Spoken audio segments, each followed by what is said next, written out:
The stars shone brightly against the black of space as the Arcturian scout ship moved silently through the outer edges of the solar system. Commander Vrex stood at the bridge viewport, his 4 eyes fixed on the small blue planet that appeared on their scanners. The planet was mostly water with green and brown land masses scattered across its surface. Perfect for colonization. Report, Vrex said to his science officer.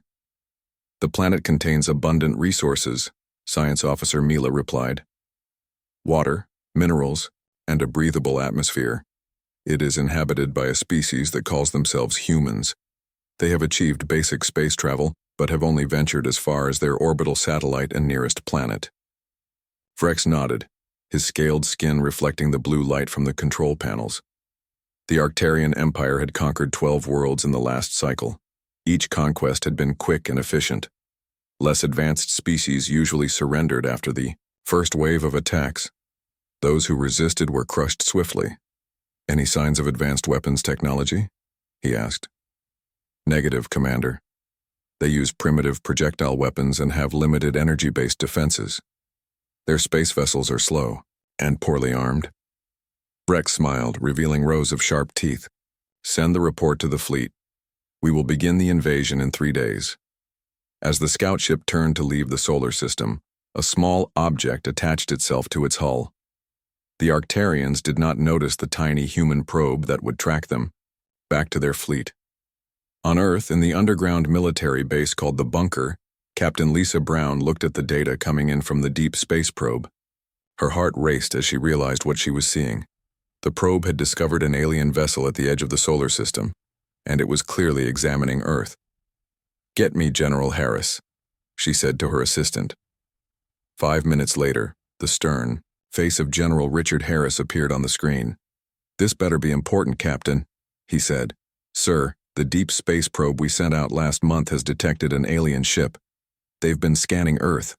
I believe they're planning something." The general's expression changed from annoyance to concern. "Are you certain?" "Yes, sir. The probe attached itself to their ship. It's sending back data about their position and course. They're heading to what appears to be a larger fleet hiding behind Jupiter." General Harris was silent for a moment. "How long have we known about aliens?" "This is the first confirmed contact, sir, but there have been rumors in the intelligence community for years." "And you think they're hostile?" Lisa nodded. "Based on their scanning patterns, they're assessing us for weaknesses. The probe picked up communications indicating invasion plans." "How long do we have?" 3 days, sir. Maybe less." General Harris straightened his uniform. "Inform the President. I'll call an emergency meeting of the Joint Chiefs. We need to prepare." President Frank Dawson looked around the table at the grim faces of his military advisors. The evidence was clear. Earth was about to face an alien invasion, and they were woefully unprepared. "What are our options?" he asked. Admiral Joe Porter cleared his throat. "We have the orbital defense platforms, sir, but they were designed to destroy missiles, not alien spaceships. We have no idea if our weapons will even affect their technology. We need more time," General Harris added. "If we had a few months, we might be able to adapt some of our experimental weapons." Lisa Brown, who had been invited to the meeting because of her discovery, spoke up. "Sir, I have an idea. The probe attached to their scout ship is still transmitting. We could use it to send a message directly to their fleet." "What kind of message?" the President asked. "A warning. Maybe we can convince them we're more dangerous than we appear." The room fell silent as everyone considered this option. "It's worth a try," President Dawson finally said. "Draft the message, Captain." In the vast darkness of space, War Master Zix Kal stood on the bridge of his command ship. The massive Arcturian fleet was assembled and ready for the attack on the primitive world called Earth. The first wave would target the largest population centers, then their military installations. Within days, the humans would surrender or be destroyed. "War Master," his communications officer called. "We're receiving a transmission." Zix Kal frowned. "From where?" "It appears to be coming from our scout ship, sir, but it's not from Commander Vrex. Put it on screen." The main view screen flickered to life, showing a simple text message in Arctarian language. To the Arctarian fleet, we know you are there. We know you are planning to attack. Be warned, humans are not what we seem. Our history is written in the blood of our enemies. We may appear primitive, but we have faced destruction many times and have always survived. Those who attack us never leave. Turn back now or face extinction. Zixcal laughed, his deep voice echoing through the bridge. A desperate trick. They hope to scare us away. He turned to his second-in-command. Prepare the fleet. We attack at dawn. Yes, War Master. As the crew hurried to prepare for battle, Zixcal looked again at the message. Something about it troubled him, but he pushed the feeling aside. The humans were primitive. They would fall, like all the others. On Earth, preparations for the coming attack were underway. Every available military unit was put on high alert. Civilian defense drills began in major cities. Scientists worked around the clock to modify existing weapons for space combat. In her laboratory, Dr. Kate Adams worked frantically on adapting experimental technology for military use. Her specialty was theoretical physics, particularly phase-shifting technology. If she could finish her work in time, it might give Earth's forces a fighting chance. The power coupling is overheating again, her assistant Paul Grant said as smoke rose from the prototype. Increase the cooling flow, Kate replied without looking up from her calculations. We don't have time for perfect, we just need it to work once. In orbit, the 6 space stations that made up Earth's defense grid were quickly being modified. Weapons designed for targeting missiles were being recalibrated for larger targets. The few military spacecraft humanity possessed were being armed with experimental weapons.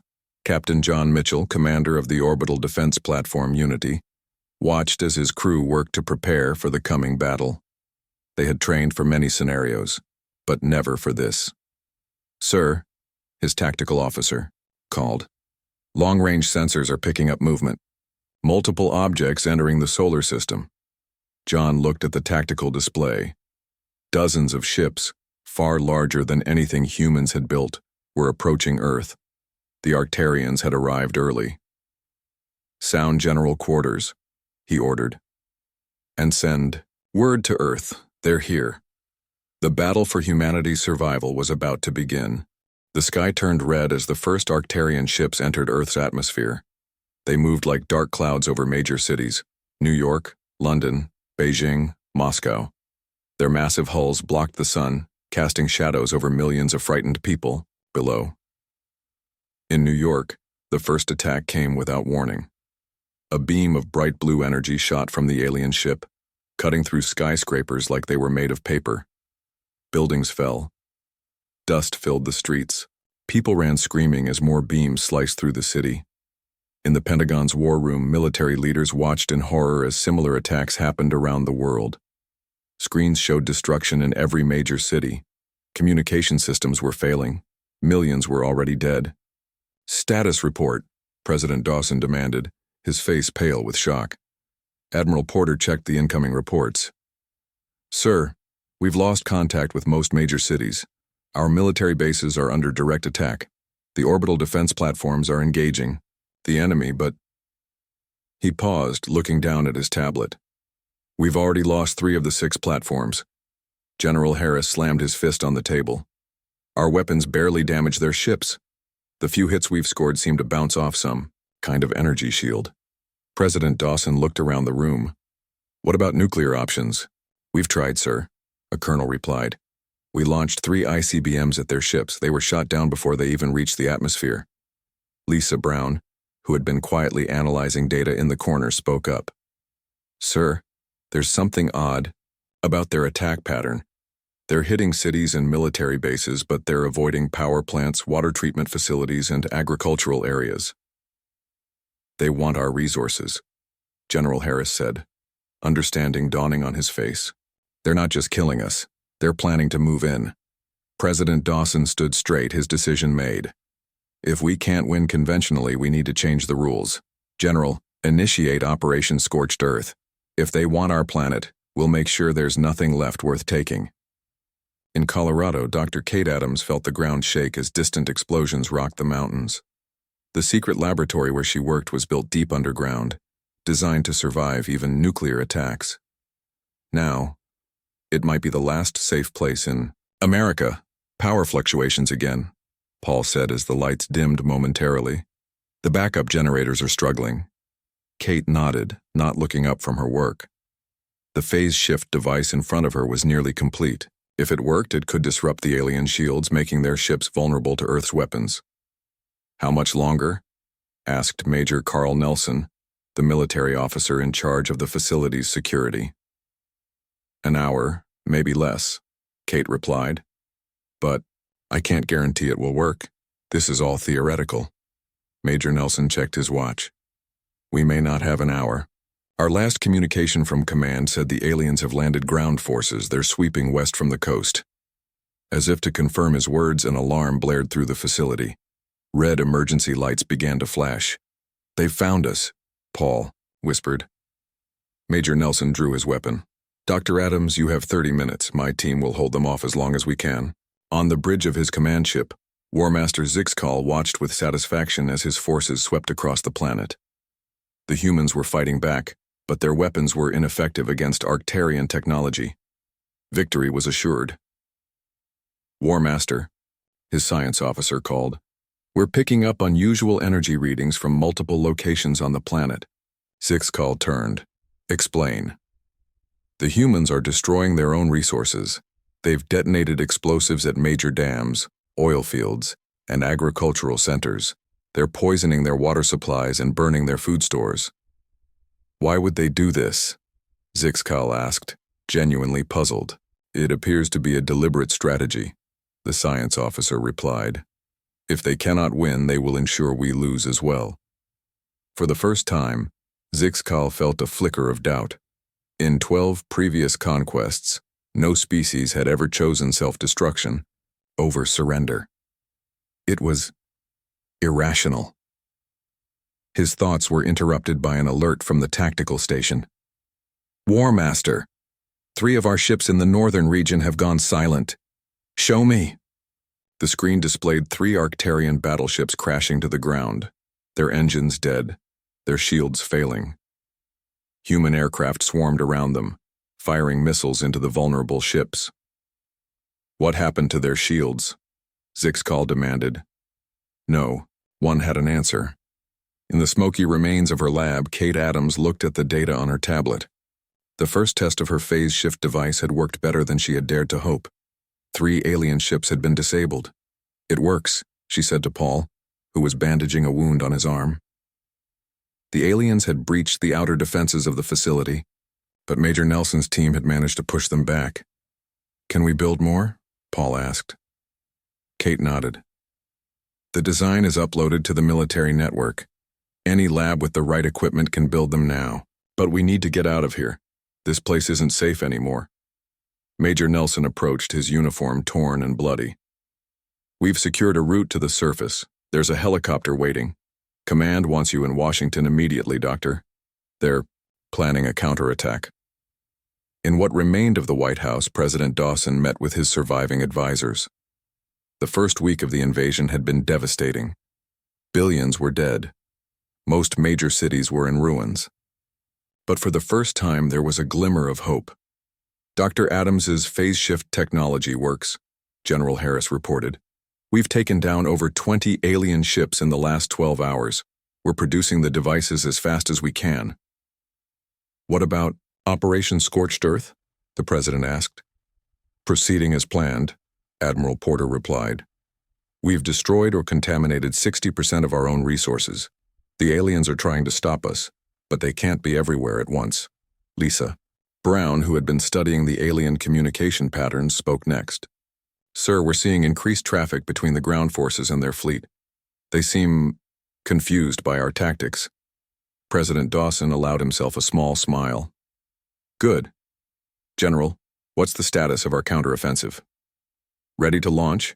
Sir, with the phase shift devices, our remaining forces have a fighting chance. It won't be easy, but we can start pushing them back. The president looked at each person in the room. Then let's show these aliens why they should have heeded our warning. In orbit, Zixcal faced a situation he had never encountered before. His fleet was still powerful, but the humans had found a way to neutralize their greatest advantage. Worse, they were systematically destroying their own planet rather than letting it fall into Arctarian hands. War Master, his second-in-command, said hesitantly, "Perhaps we should consider withdrawal. This world may not be worth the cost." "Retreat?" Zixcal growled. "The Arctarian Empire does not retreat. Send in our reserve forces, crush these humans once and for all." As he gave the order, his communications officer called out, "War Master, we're receiving another message. Same source as before." The message appeared on his screen. "Last warning. Leave now, or none of you will ever see your homeworld again." Zixcal deleted the message with a gesture of contempt. The humans were desperate. This was just another trick. What he didn't know was that the human counterattack was already beginning, and it would change the course of the war forever. The underground bunker outside what used to be Washington, D.C. buzzed with activity. 3 weeks had passed since the invasion began. Earth had suffered terrible losses, but the tide was beginning to turn. Dr. Kate Adams stood in front of a room filled with military officers and government officials. Behind her, a large screen showed the latest battle reports. "The phase shift devices are now in full production," she explained. "We've modified them to work with different weapon systems. Fighter jets, tanks, even handheld weapons can now penetrate. Arctarian shields." President Dawson nodded. "What about their ground forces?" "Their soldiers wear personal shield generators," Kate replied. "But the same technology works against them. Our soldiers just need to get close enough to use it." General Harris stepped forward. "That's where our new strike teams come in. Small, fast-moving units equipped with phase-shift weapons. They hit the aliens where they least expect it, then disappear before reinforcements arrive." "What about their command structure?" asked Lisa Brown. "We've identified their main ground base," General Harris said, pointing to a map on the screen. "They've taken over the remains of Denver. Intel suggests their field commander is there. If we can capture or kill him, it might throw their forces into disarray." President Dawson looked around the room. "This is our chance to show them that Earth isn't just going to roll over and die. General, prepare the strike teams. We attack." In 48 hours, Major Carl Nelson checked his equipment one last time. His strike team of 12 soldiers was ready for the most important mission of the war. Their target, the Arctarian command base in Denver. "Remember," he told his team, "this is a surgical strike. We get in, plant the bombs, grab any intel we can, and get out. Dr. Adams's phase shift devices will get us through their shields, but they only work for about 10 minutes before the power cells die." The soldiers nodded. They were an elite group, survivors from different military units who had fought the aliens from the beginning. Each carried a small device that looked like a metal disc, Kate's invention. "The helicopters are ready, sir," said Sergeant Ben Lucas, Nelson's second-in-command. Carl nodded. "Let's move out." In his command center, Arctarian Field Commander Drek reviewed the latest battle reports. The war was not going as planned. Human resistance was growing stronger, not weaker. Their strange technology now allowed them to bypass Arctarian shields, and their hit-and-run tactics were causing significant damage. "Another supply depot attacked," he growled, throwing the report aside. "That's the third this week." His aide approached cautiously. "Commander, War Master Zixcal demands an update on the pacification efforts." Drek snarled. The War Master was safe in orbit while he dealt with these unpredictable humans. "Tell him we need more troops. The humans fight like nothing we've ever seen. They should have surrendered weeks ago, but instead they destroy their own resources and attack from the shadows." "Sir," a guard called from the door, "our perimeter sensors are showing multiple small aircraft approaching from the south." Drek rushed to the main view screen. "Why didn't the early warning systems detect them?" "They're flying too low, sir, barely above the ground. Raise the shields, alert all troops." Carl's team approached Denver in 4 small helicopters flying just above the treetops to avoid detection. Through his night vision goggles, he could see the alien base glowing with strange blue lights. 1 minute to target," the pilot announced. Carl turned to his team. Activate phase shift devices on my mark. The helicopters split up, each heading for a different part of the alien base. Carl's was aiming for what intelligence believed was the command center. Now, he ordered as they crossed the outer perimeter. Each soldier pressed their device. A wave of energy washed over them, making the air shimmer. The helicopter passed through the alien shield as if it wasn't there. Alarms blared across the alien base. Arcturian soldiers rushed to defensive positions, firing energy weapons at the human aircraft. But they were too late. The helicopters had already landed. Go, go, go, Carl shouted as his team jumped out. They moved quickly through the alien structure, their weapons modified with phase shift technology. When Arcturian soldiers appeared, human bullets passed straight through their personal shields, dropping them instantly. "This way," said Lisa Brown's voice in Carl's earpiece. She was guiding them remotely using data from spy satellites. The command center should be 2 levels down. The team fought their way deeper into the base. Their phase shift devices were already starting to flicker. Power was running low. 5 minutes left, Ben warned. They reached a large door guarded by 4 Arcturians. Carl signaled, and his team opened fire. The guards fell before they could sound an alarm. "Plant the charges here," Carl ordered. 2 soldiers began attaching explosives to the door while the others kept watch. The explosion blew the door open. Carl led the way inside, where they found themselves in the Arcturian command center. A dozen aliens turned in surprise, including one wearing ornate armor. "Commander Drek, take them alive if possible," Carl shouted. The team fired non-lethal stun rounds at the Arcturian officers while Carl went straight for Drek. The alien commander drew a weapon, but Carl was faster. His stun round hit Drek in the chest, sending the alien crashing to the floor. "Command center secure," Carl reported into his radio. "We have prisoners, including what looks like their commander." "Secondary objectives," Ben reminded him. "Intel and demolition." The team worked quickly. Some downloaded data from alien computers while others planted explosives throughout the base.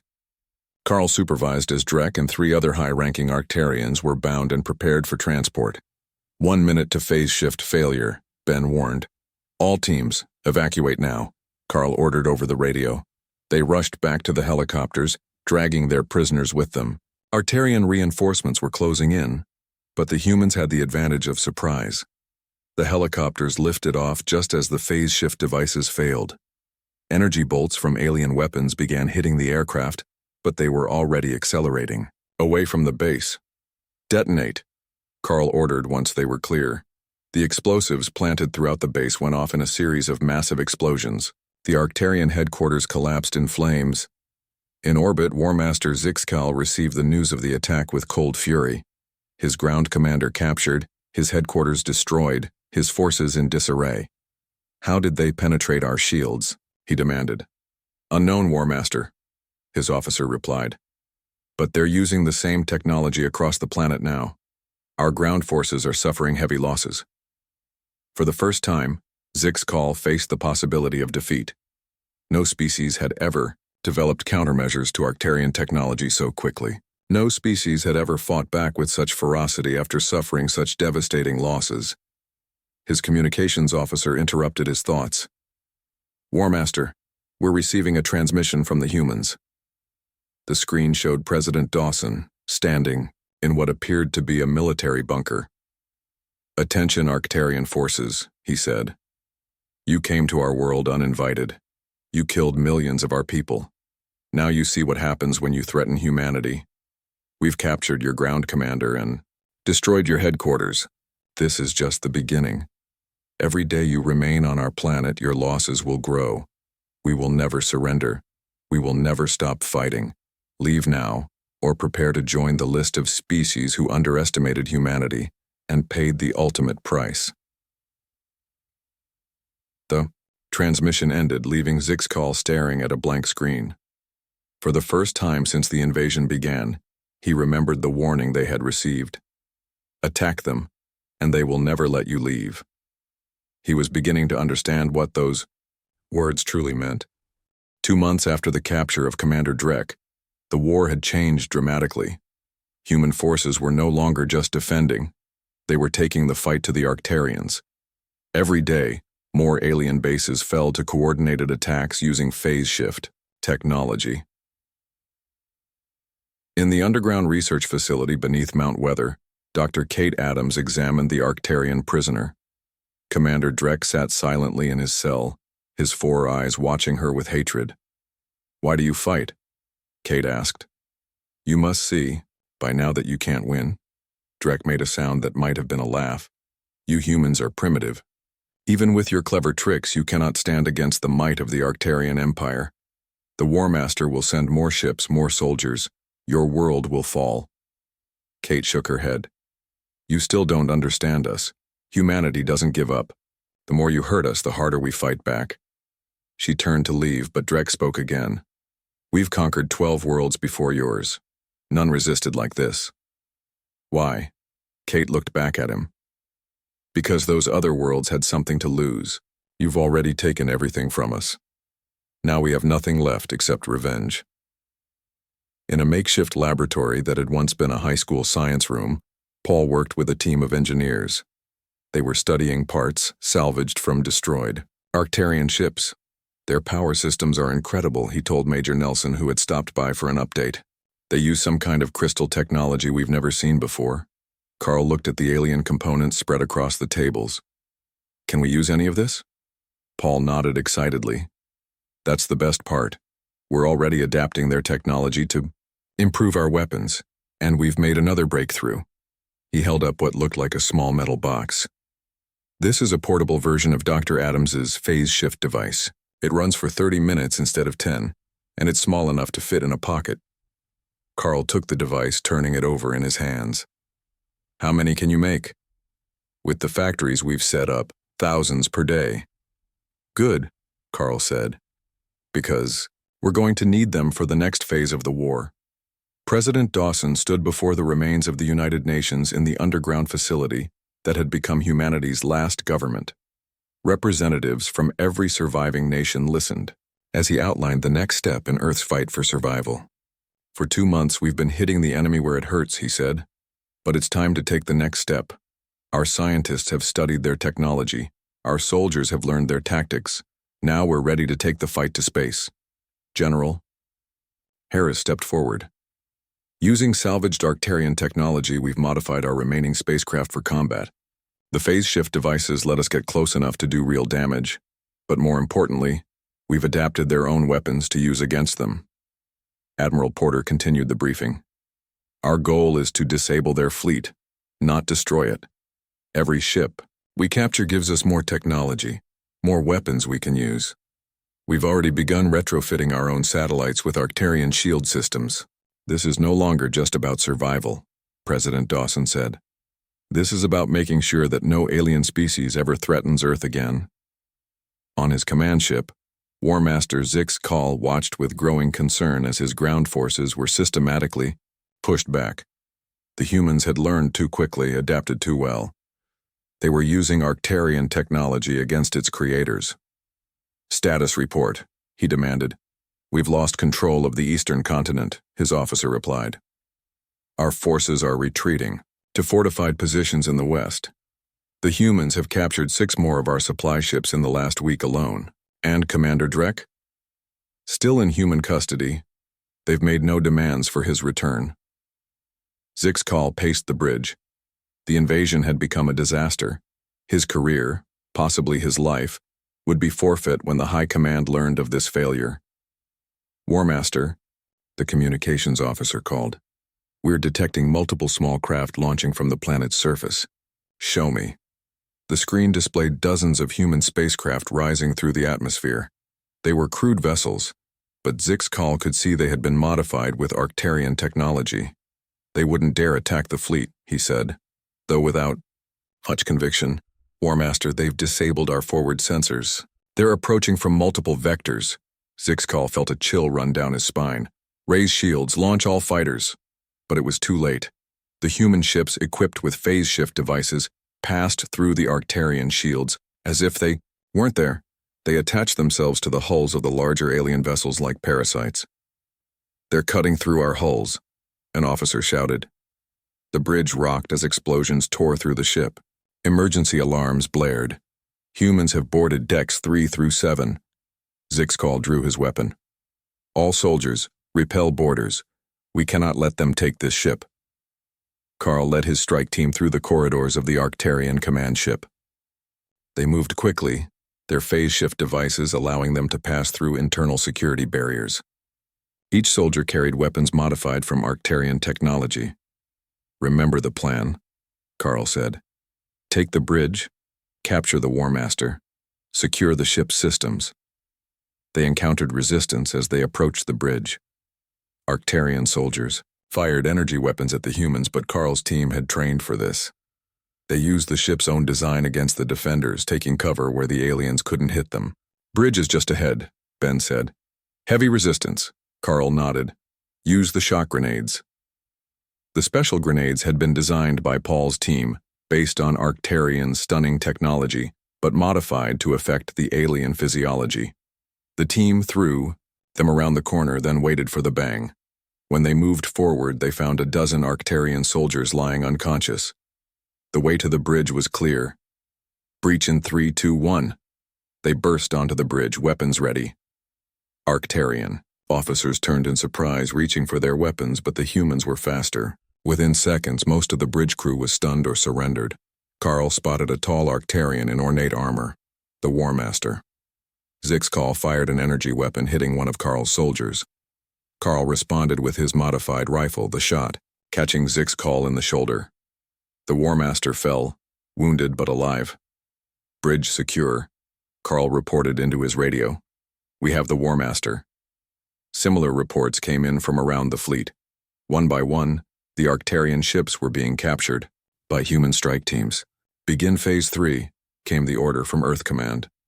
Carl's team worked quickly, connecting their equipment to the ship's systems. The plan was simple but audacious. Use the Arctarian fleet's own communication system to send a message across the galaxy. On the Arctarian homeworld, the High Command received an unexpected transmission. It came from their own invasion fleet, but the face on the screen was human. President Dawson looked directly at the Arctarian leaders. "Your invasion has failed. Your fleet is now under our control. Your commanders are our prisoners. Consider this message a warning. Earth is off limits to the Arctarian Empire and all other alien species. Any future aggression will be met with the full force of humanity."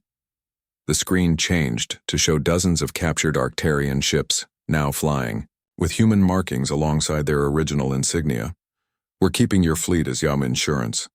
Tell all other spacefaring races what happened here. Tell them what happens when you attack humanity." The transmission ended, leaving the Arctarian High Command in stunned silence. The humans had not only defeated their fleet, they had captured it intact and turned it against them. For the first time in their long history of conquest, the Arctarians faced a species that had not just survived their attack, but emerged stronger for it. The warning had been clear from the start. Attack the humans, and they will never let you leave. Now, the Arctarians understood just how literal that warning had been. 5 years passed since the day humanity captured the Arctarian fleet.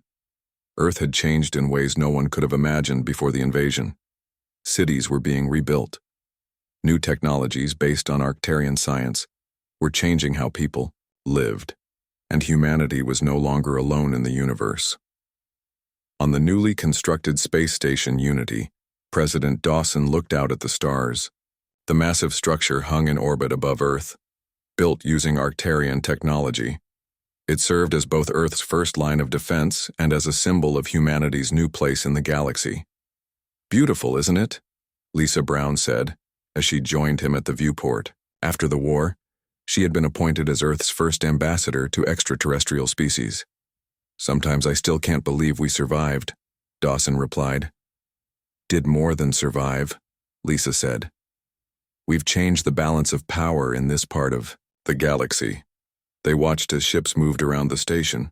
Some were human-built, others were modified Arctarian vessels. All served the United Earth Defense Force, the new military organization created after the war. "The Galactic Council representatives will be arriving soon," Lisa reminded him. Our first official recognition as a spacefaring civilization, Dawson nodded. Thanks to the Arctarians, we jumped ahead by centuries. Not exactly how we planned to join the galactic community, but here we are. They never expected us to turn their own technology against them so effectively, Lisa said. No species had ever done that before. A small ship approached the station. Unlike the military vessels, this one was sleek and decorated with unfamiliar symbols.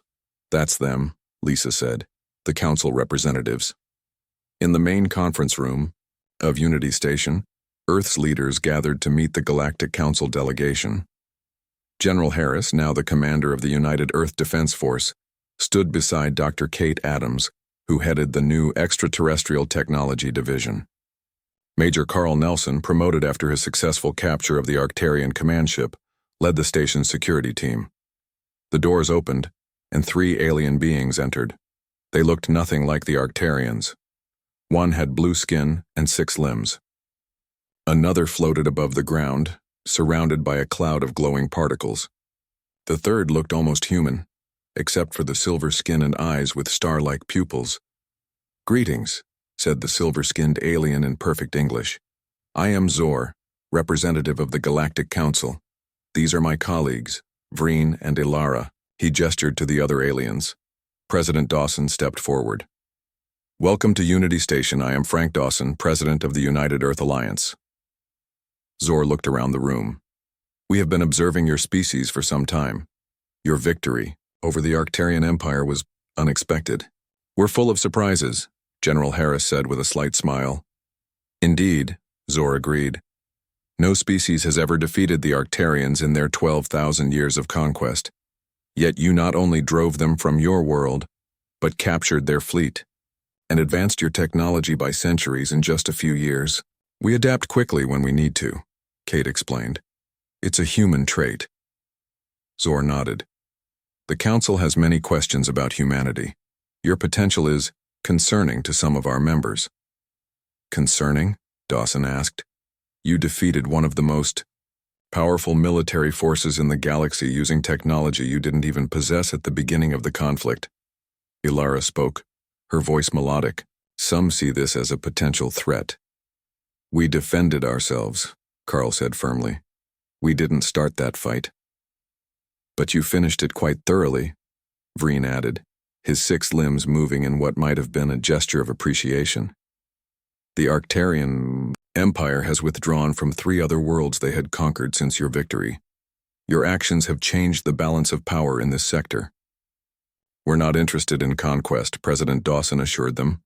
"We want peaceful relations with other species, but we will defend ourselves if threatened. That is why we are here," Zor explained. "To extend an invitation for Earth to join the Galactic Council as a probationary member, and to establish protocols for interaction with your species." Later, in a smaller meeting room, Zor spoke privately with President Dawson and Lisa. "There's something you should know," Zor said. "The warning the Arctarians received before attacking your world came from a member of the Council." "Who?" Lisa asked. "The Trillarians," Zor replied. "They are one of the oldest species in the galaxy. They have a policy of non-interference, but they sometimes make exceptions." "Why would they warn the Arctarians about us?" Dawson asked. "They had observed your history," Zor explained. "Unlike most species who became more peaceful as they advanced, humans have maintained their aggressive tendencies alongside their technological progress. The Trillarians recognized that this made you uniquely dangerous if provoked." Lisa leaned forward. "Are you saying they knew we would win?" "They suspected you might," Zor said. "No other species has humanity's particular combination of traits: your adaptability, your determination, your willingness to sacrifice, and your capacity to keep fighting when logic says you should surrender. The Arctarians had never encountered a species like yours. Their previous conquests were against more predictable civilizations." "And now?" Dawson asked. "How does the Council view us?" "With caution," Zor admitted, "and interest. Your technology is still primitive in many ways, but your potential is unlike any species we've encountered. Some Council members fear you. Others see you as valuable allies." "And the Arctarians?" Lisa asked. They have withdrawn to their core systems, Zor said. Their empire is fragmented. The story of their defeat has spread throughout the galaxy. No species has attempted to invade another since your victory. The message was clear. Never attack the humans, Dawson said quietly. Indeed, Zor replied, because they will never let you leave.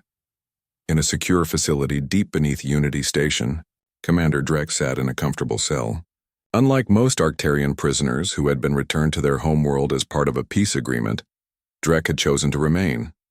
Kate Adams visited him regularly. Over the years, a strange respect had grown between them. Your people are joining the Galactic Council, Drek said as Kate entered. News travels fast, she replied, even down here. Drek made the clicking sound that passed for laughter among his kind. Humans never cease to surprise me. In 5 years, you've gone from a primitive species to a galactic power. We had good teachers, Kate said, even if they didn't intend to teach us. What will humanity do now? Drek asked. With all this power, all this technology? Kate considered the question. Explore, learn, make sure no one ever threatens Earth again. The Arctarians have a saying, Drek told her. The most dangerous predator is not the one with the sharpest claws, but the one that learns from its prey. We thought we were the predators. And now? Now the galaxy knows the truth, Drek said. The warning was correct. Attack humanity, and they will never let you leave. But perhaps it should have added, befriend humanity and you will never stand alone. Kate smiled. I like that version better. As she left the cell, she thought about how far humanity had come. From a single world, fighting for survival, to a respected and feared power in the galaxy. The invasion had nearly destroyed them, but in its own way, it had also given humanity the stars. The warning that had been meant to save the Arctarians had instead become humanity's introduction to the galaxy. A simple message that carried a profound truth. Never underestimate what humans will do when pushed to the edge. Because when humanity fights back, they don't just survive. They win.